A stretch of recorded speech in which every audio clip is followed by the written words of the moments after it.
सबैलाई नमस्कार। आज हामी एउटा यस्तो विचारको गहिराइमा पुग्दैछौँ जसले हाम्रो समाज, राजनीति र सञ्चारलाई बुझ्ने तरिका नै परिवर्तन गरिदियो। एउटा यस्तो विचार जसले नागरिकलाई तर्कको हतियार दियो। हो, आज हामी जर्मन दार्शनिक युर्गेन हाबमासको सन् 1962 को प्रख्यात पुस्तक the structural transformation of the public sphere बारे गहन विमर्श गर्दैछौँ। यो पुस्तकले खेलाएको मुख्य प्रश्न हो, नागरिकहरूले कसरी सार्वजनिक मामिलामा तर्कपूर्ण बहस गरेर राज्यको शक्तिलाई प्रभावित पार्न थाले। र त्यो बहस गर्ने ठाउँ जसलाई हाबमास सार्वजनिक वृत्त भन्छन्, समयसँगै कसरी बदलियो। आउनुहोस् यहीबाट सुरु गरौँ। त्यसो भए सुरुमा यही प्रश्न पारौँ न, यो सार्वजनिक वृत्त भन्नाले के बुझिन्छ? हाबमासले यसलाई कसरी परिभाषित गरेका छन्? हाबमासका अनुसार सार्वजनिक वृत्त भनेको कुनै भौतिक ठाउँ होइन।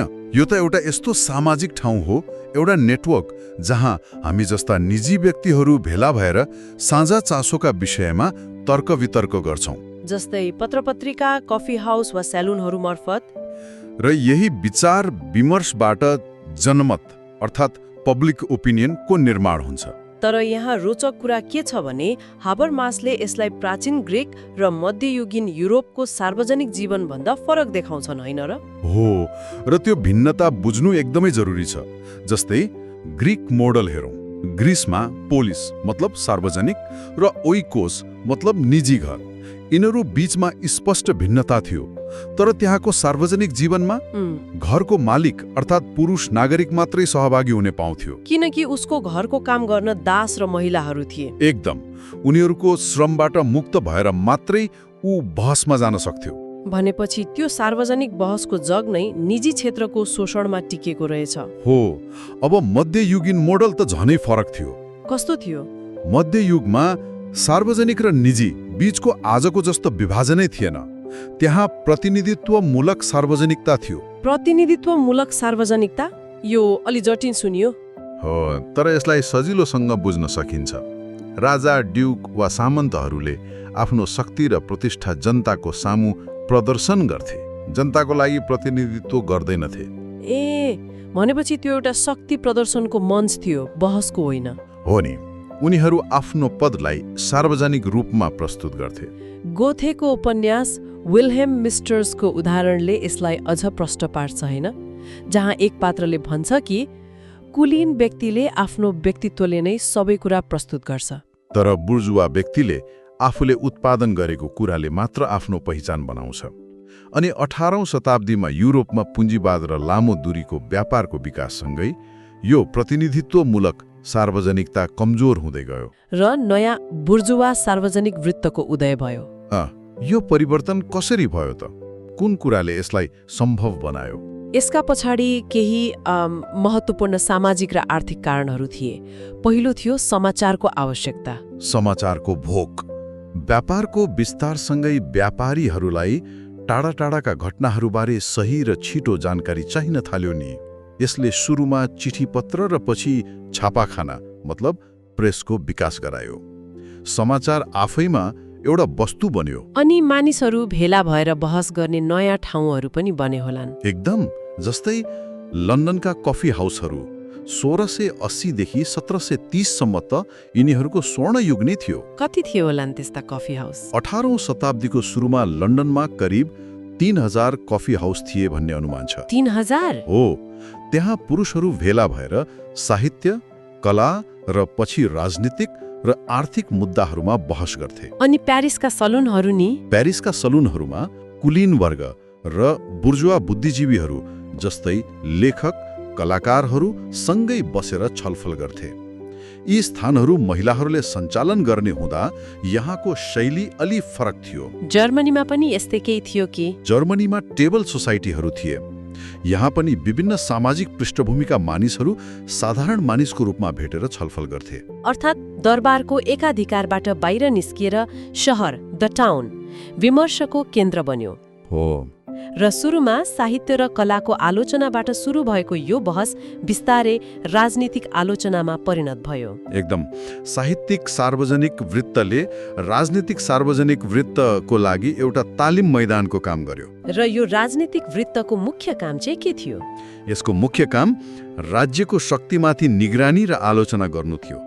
यसले जनमतलाई राज्यको काम कारबाहीलाई तर्कसङ्गत बनाउन बाध्य पार्ने एक शक्तिको रूपमा स्थापित गर्यो। बेलायतको उदाहरण यहाँ सान्दर्भिक होला, जहाँ 1695मा सेन्सरशिपको अन्त्य भयो। हो नि, त्यसपछि त प्रेसले राजनीतिक बहसलाई नयाँ उचाइमा पुर्यायो। संसदको बहस पनि सार्वजनिक हुन थाल्यो र पत्रपत्रिकाहरूले सरकारका काम कारबाहीमाथि निरन्तर टिप्पणी गर्न थाले। यसरी सार्वजनिक वृत्त राज्यको एक अङ्गको रूपमा नै स्थापित भयो भनौँ न। तर हाबोमासले यसको आदर्श रूप आइडिया र यसको वैचारिक पक्ष आइडियोलोजी बीच पनि भिन्नता देखाउँछन्। यो के हो? यो पुस्तकको एकदमै महत्त्वपूर्ण पाटो हो। यसको आदर्श मतलब आइडिया के थियो भने यो सबैका लागि खुला छ। यहाँ तर्कको शक्तिले जित्छ, पद वा धनले होइन। कान्टको विचार जस्तै, जहाँ तर्कको सार्वजनिक प्रयोगले नै ज्ञान एनलाइटमेन्ट प्राप्त हुन्छ। ठ्याक्कै। तर यसको विचारधारा माने आइडियोलोजी पक्ष फरक थियो। वास्तविकतामा कस्तो थियो त? वास्तविकतामा यो वृत्त सीमित थियो। यसमा सम्पत्ति भएका शिक्षित पुरुष बुर्जुवा वर्गको मात्र पहुँच थियो। महिला र मजदुर वर्ग बाहिर थिए? हो, उनीहरू बाहिर थिए। यसले एउटा विशेष वर्ग अर्थात् बुर्जुवा वर्गको हितलाई आम हितको रूपमा प्रस्तुत गर्यो। यहाँ हेगेल र मार्क्सको आलोचना सान्दर्भिक हुन्छ होला? एकदम। उनीहरूले यो वृत्तको वर्गीय चरित्रलाई उजागर गरे। त्यसो भए 19औं शताब्दीको उत्तरार्ध र 20औं शताब्दीमा यो आदर्श सार्वजनिक वृत्त किन र कसरी विघटन हुन थाल्यो त? हाबरमासले यसका पछाडि दुईवटा मुख्य संरचनात्मक परिवर्तनलाई औल्याउँछन्। के हुन् ती? पहिलो, राज्य र समाजको रेखा धमिलिनु। सामाजिक कल्याणकारी राज्य सोशल वेलफेयर स्टेट को उदयसँगै राज्यले निजी क्षेत्रमा हस्तक्षेप गर्न थाल्यो।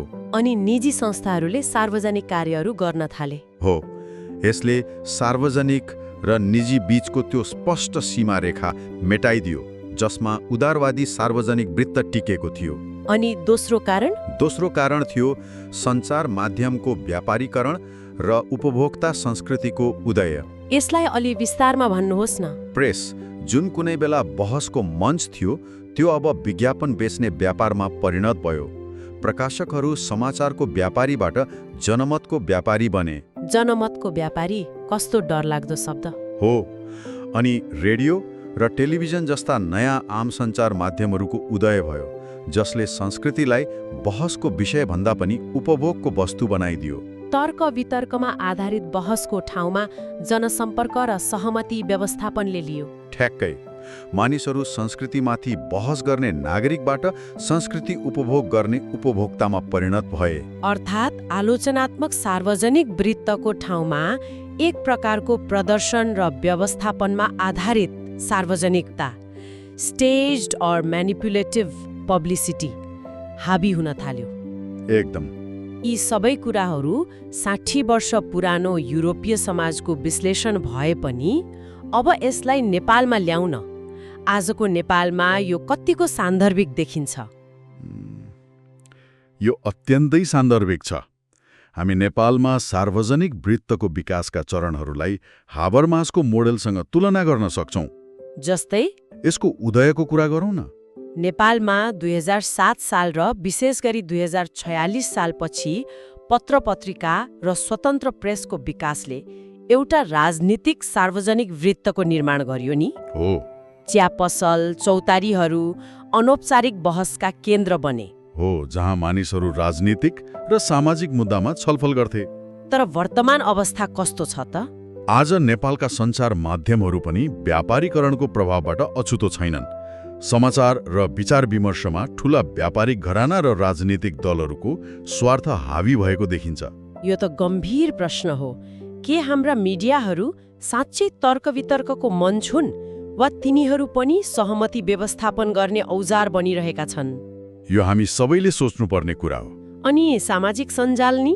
यसले त सार्वजनिक वृत्तलाई विस्तार गरेको जस्तो देखिन्छ, सबैलाई बोल्ने अवसर दिएको छ।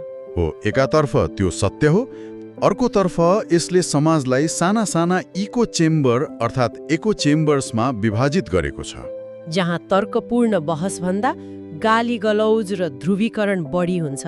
हो। के यो हाबरमासले भनेको सार्वजनिक वृत्तको विघटनकै नयाँ रूप हो कि? निकै मार्मिक विश्लेषण। यसले हामीलाई हाम्रो आफ्नै लोकतन्त्र र सञ्चारको अवस्थाबारे सोच्न बाध्य बनाउँछ। हेर्नुहोस्, हाबरमासको विश्लेषणले देखाउँछ कि सार्वजनिक वृत्त कुनै स्थिर कुरा होइन, यो निरन्तर परिवर्तन भइरहन्छ। उदारवादी आदर्श र त्यसको विघटन बीचको द्वन्द्व आज पनि जारी छ। एकदम। लोकतन्त्रलाई जीवन्त राख्नका लागि एउटा स्वास्थ्य र आलोचनात्मक सार्वजनिक वृत्त अनिवार्य छ, तर यसलाई जोगाउनु ठूलो चुनौती हो। मेरो विचारमा यो पुस्तकले हामीलाई सचेत गराउँछ। हामीले उपभोग गर्ने सूचना र विचारहरू कसरी निर्माण भइरहेका छन् र त्यसमा कस्ता शक्तिहरूको भूमिका छ भन्ने कुरा बुझ्न मद्दत गर्छ। हो, एक सचेत नागरिक हुनका लागि यो बुझाइ एकदमै आवश्यक छ। आजको यो गहन विमर्शको लागि धेरै धेरै धन्यवाद। हामीले युर्गेन हाबरमासको सार्वजनिक वृत्तको अवधारणा र त्यसको ऐतिहासिक यात्रालाई बुझ्ने प्रयास गर्यौं। हामी श्रोताहरूलाई एउटा प्रश्न छोडेर जान चाहन्छौँ। आजको डिजिटल युगमा जहाँ सूचनाको बाढी छ र विचारहरू सजिलै प्रभावित गर्न सकिन्छ, के साँच्चीको तर्क वितर्कमा आधारित सार्वजनिक वृत्त सम्भव छ? वा हामी सबै व्यवस्थापन गरिएको विचार र खण्डित बहसको संसारमा बाँचिरहेका छौँ। अर्को पटक भेट नहुन्जेलसम्मका लागि नमस्कार।